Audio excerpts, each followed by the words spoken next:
The next thing we're going to explore is bump mapping.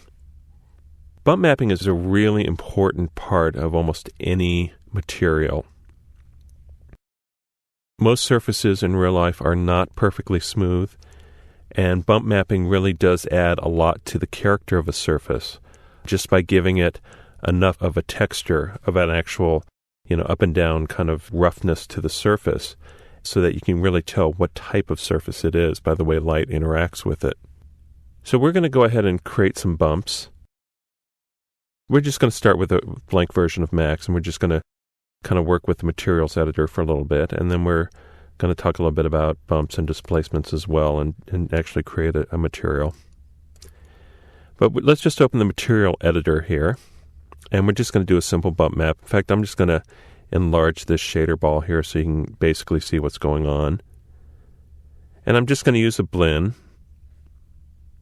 Let's just add a bump map. So to get to a bump map, it's not in these basic parameters. It's actually way down here in maps. So you open up the maps rollout and go down to bump and click on the map.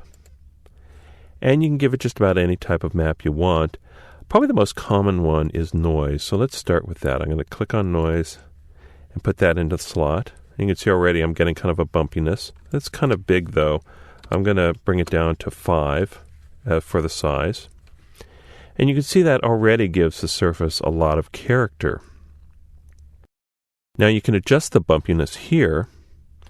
Now this is actually the only map that defaults to 30, and a lot of times 30 might even be too high. Sometimes you want just a very gentle kind of bump to the surface. It just gives it just a little bit of variation in the way that the light hits it and shadows it. If you want, you can go really high, put it up to 150. You can get a really heavy bump surface. You can even go negative.